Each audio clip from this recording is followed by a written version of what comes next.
waxaan u gudbayaa nisa maanta waxaa xukuma Mahad Salaad waa maxay aragtida magacaabidiisa maxaad ka aaminsantahay magacaabistiisa maxaan ka aaminsanahay mise asaga maxaan ka aaminsanahay magacaabidiisa saad u aragtaa ani say kuma lihi qof Soomaali oo la magacaabay waaye madaxweyne Soomaaliyeed ah magacaabay madaxweyne Xasan Sheekh Maxamuudna Mahad Salaad aqoon ma laha ma yaqaano hadduu aqoon lahaana uma magacaabeen yani niyadan u wanaajinaya ma filayo inuu yaqaano hadduu yaqaanana uma magacaabeen laakiin sidaadoo kale kama soo shaqeyn hay'ad amniga siyaasaddu ka soo shaqeeyay madaxweynaha ku kalsoon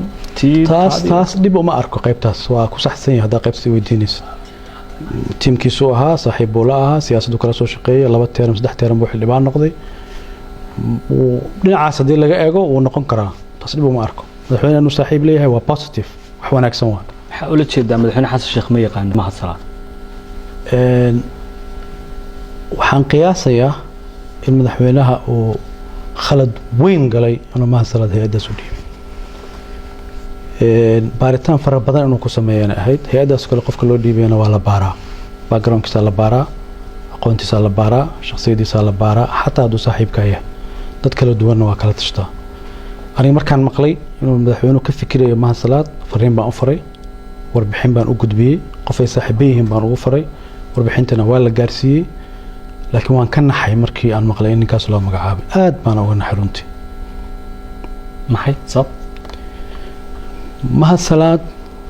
dadka Soomaaliyeed iyo ummadda Soomaaliyeed dhibaatooyin aad u waaweyn buu u geystay nisa institutionka nisa la yiraahdo sida ay u dhisan tahay khataraha ugu waaweyn ee ka hortagto argagixisada gaar ahaan al-shabaab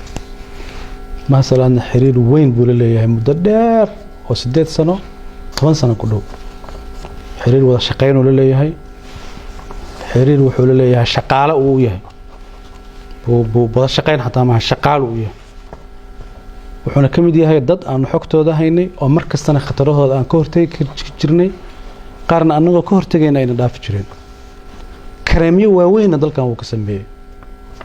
waxaana diyaar u ahay ummadda Soomaaliyeed meel kasta iyo goob kasta inaan u sheego waxaan rabaa inaan kuu sheego sargaalka nabad sugidda Soomaaliya ka tirsan ee sir qaran la wadaaga taliyaha cusub ee la magacaabay waa qof sirtii qaranka u dhiibaya qofkii laga ilaalinayo Fahad Yaasiin eed weyn ayaa jeedinaysaa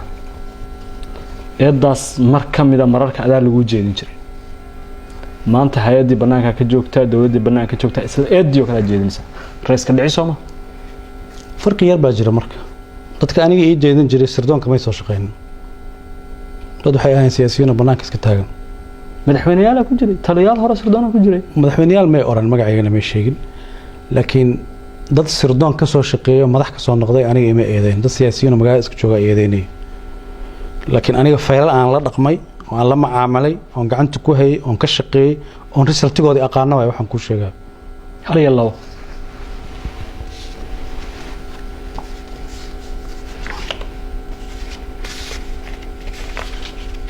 هل يلامها إلى اللحم كوشة كرا تفضل سودو إلى اللحم كوشة كرا لكن عناوين أهم كوشة جاية صبتو هي أدي خصيصات فاسيش السكرة هذه وريته أنت كخصيص كوشة كرا وذا الشقين مركز تراعي وذا الشقين ما شقاله وياه شقاله مركز تراعي وأذان علص خلينا والسيود أو الشقين كوحر جيسو وحسهلا ما وهم حكوا الشقين هذيس وحن ربع أنا باك جرام كوسية الشباب ضد فرب بدن وصوماليا بيقار عبسين كشقاليسيستان قارنا دقالو كشقاليسيستان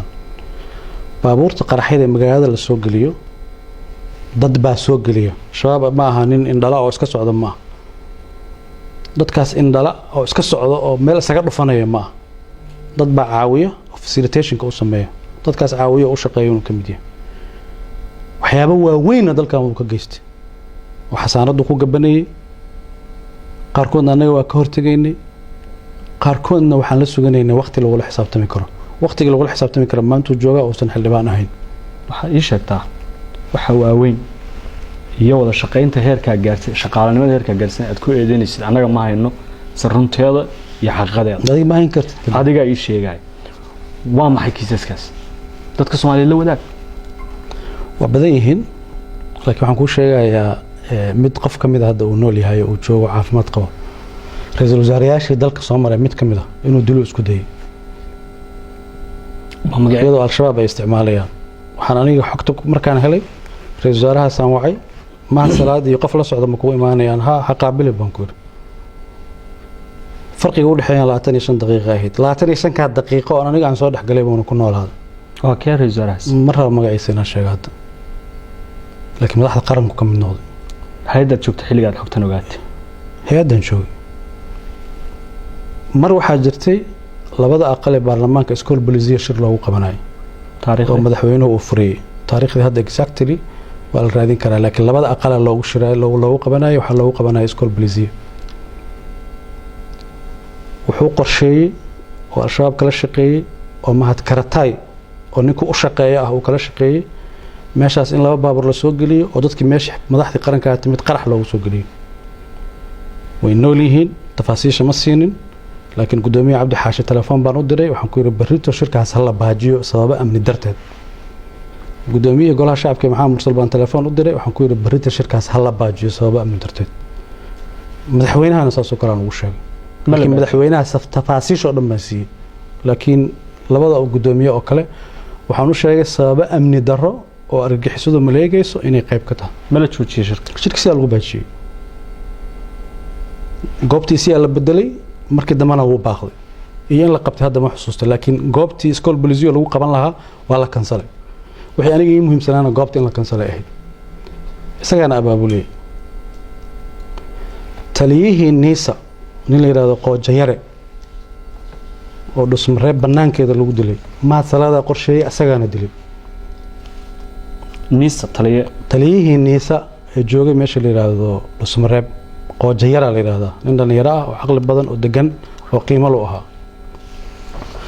gaalkacyo qarax baa ka dhacay isagaa fuliyey oo ka shaqeeyey oo taliyihii ciidanka militariga qaybtaas madaxda ka ahaa isna qoojaa la oran jiray iyo laba sargaal oo sarsaro oo ciidamada militariga Soomaaliya ka tirsanaa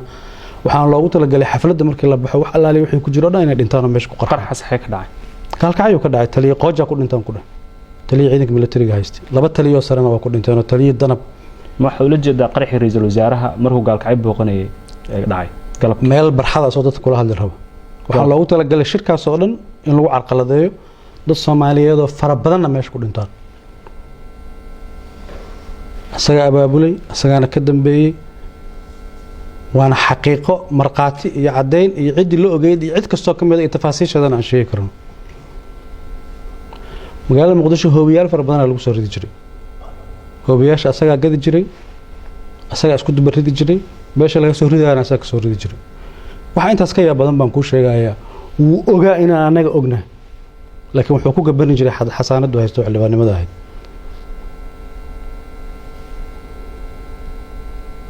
nasiib darro iyo calool xumo iyo dhibaato ku tahay in hay'adda nabad sugidda qaranka nin amniga dalka khatar ku ah inta loo dhiibo madax looga dhigo waxaan u maleynayaa in lagu sifeyn karo fadeexadii qarniga ka dhacdaynta ma dhamaysatay kiisaski intaan hadda ugu muhiimsanaa waa kuu sheegay waxaan ku weydiinaa fahad waxaan markay dhacayeen ama xogtan aad helaysa niisaa joogtay qaybo ka mid ah sabab qaarna ma joogin madaxweyne xasan sheekh xilligiisii hore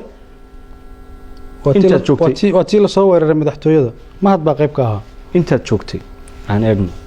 wada shaqayntan aad shaqaalaha iyo wada shaqayntan aad sheegaysa ee maanta mahad ku eedeynayso hay'adda nabad sugidda qaranka haysatay taliyihii ugu sarreeyay ahayd dawladda Soomaaliyeed ee dhisnayd waa xildhibaan baarlamaanka ka tirsan maxay xogtiisa loo sheegi waa si sahal waxa la dhihi lahaa nin mucaaradaha la beegsanaya waana been sadis baa la dhihi lahaa wixii dhihi lahaa wax kale lama soo kordhiyeen ma wixii dhihi lahaa waa wax kale laakiin cadeymaha ay niisa hayso inay soo bandhigto mahad oo aan maanta taliye nabad sugid ahayn oo xildhibaan baarlamaan ku jira oo mucaarada maxaa loo sheego hadda xildhibaan lama maxkamadeyn karo maxkamadeyn kama xogta in la sheego hadda xogta cidii khusaysaa loo sheegaa cid kasta looma sheego cidii khusaysaa loo sheegaya ra'iisul wasaare aan ku sheegay wuu ogyahay wax ka yaab badan baan ku sheegayaa ra'iisul wasaare maxamed xuseen Rooble markii la magacaabay xafiiska koowaad uu booqday waxay ahayd niisa uu yimid waa sheekaysanay presentation u sameynay warbixinta hay'adda siinay kabacdi gaar baan ula fariistay dadka al-shabaabka ku xiran ee systemka dawladda ku jira qaarkood waliba meelo muhiim ku jira magacyadoodan u tiriyay maha salaad kamid baa dadka aan u sheegay arwaakaas ra'iisul wasaaraha dhoofaad ima sheegay dadka aan u sheegay uu tirsho ku jiro markaasuu madaxa gacanta saaray maanta markana kugu celinaya adoo banaanka jooga eedaynta aad hadda jeedinaysid fahdow soo kama wanaagsaneen adoo niisa ka ah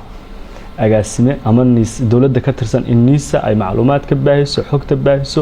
si maanta ay markhaati u noqoto maalintaas oo lama awood annaga waxaan ka fikiraynay dadka Soomaaliyeed inta aan xakameyn karno amniga inaan xakameyno khatartan ka weyn ma garan khatar ka weyn baa dhici lahaa aan celinayba ma khatartan ka weyn qaar waxaan garanayaa khatar ka weyn sameyn lahaa oon qabanay oon xakameynay oon joojinay laakiin aan diinay dadku inay magaalada kala cararaan talabaad qofka markaad xogta ka gudbinayso waa inaad talaabo ka qaadi karto ninka waxa limaan talaabo kama qaadi karto laakiin hadda waxaan la suganaynaa inuu yimaado meel lagu la xisaabtami karo hadda waa qof caadi ah oo agaasimo ah waa la xisaabtami karaa waa agaasimaha nabad sugidda waa la xisaabtami karaa xasaanad ma la agaasimaha nabad sugidda eedda aad sheegaysid waa eedo waaweyn taliya nabad sugid oo dal xukumaya disaster shaqaale saasoo kale in loo dhiibo hay'adda nabad sugidda saddex shay qof calaaqo leh waa laga ilaaliyaa qof korrupted waa laga ilaaliyaa qof dal shisheeye la shaqeeyna waa laga ilaaliyaa qof wixii ay hay'addu la diriireysay xiriir lana waa laga ilaaliyaa madaxweyne xasan sheekh waxaa ku habboonayd ragga kale oo saaxiibada leeyahay ee saddexdaas sifa midna aan calaaqo lahayn inuu u dhiibto rag fara badan oo wanaagsan oo qaban kara shaqadaas oo saaxiib leeyahay fahad maantay mahasalaad oo aad eedaha waaweyn u jeedinaysid anaga ma hayno cadeymaheeda waana taliyaha nabad sugidda iyo sirdoonka qaranka waxaanan eedahan horey aan kuu soo su'aalay kuwa la mid adiga in lagu jeedin jiro wax la mid la igu soo jeedin shaab xiriir la leeyahay lagu soo jeedin Abu Amaar magaciisa loogu sheegay oo xarakada ku dhex leeyahay waa eeda waaweyn tan waxba ka sokayn simple ma aragtaa in eedisha lagu jeedin maanta ku ruwaysaa soo gudaha ku jira hadii adiga hadaa saa u aragto ada xor ah laakiin aniga adu sama u aaminta haddaan xaqaaqiqan ku sheegay iyo xogaan hayo marka ani wadanka u naxaya dalka u naxaya dadka go'aanka qaariyaan talo u gudbiye taladeedii lama dhageysanin waa sabab ay u kale kana banaanka u soo dhigo dhamaantoodna waa gudbisay ee xogaha inteeda badan waa gudbiyey intaan la magacaabin baana xataa gudbiyey aad iyo aad ayaad u mahadsan tahay malafkaas nisa inaan xiro ayaan jecelahay isna oo aan kaga gudbo su'aalo kooban oo dheeraad ka ah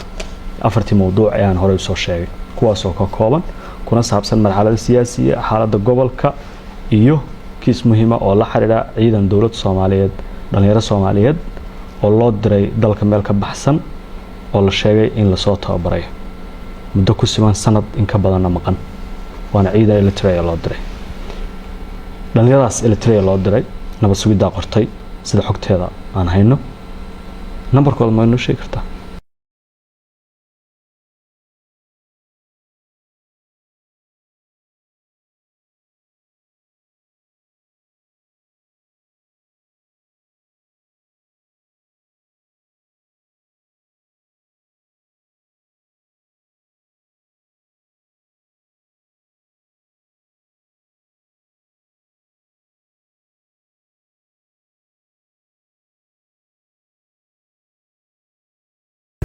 bishaaro waxaan kuugu bishaaraynayaa application-ka Baysi waxa uu ka caawinayaa inaad ehelkaaga lacag u dirto adigoo jooga gurigaaga iyo goobtaada shaqada loo diraha lacagtu waxay ugu dhacaysaa telefoonkiisa gacanta Baysi waxaad ka heli kartaa App Store-ka iyo Play Store-ka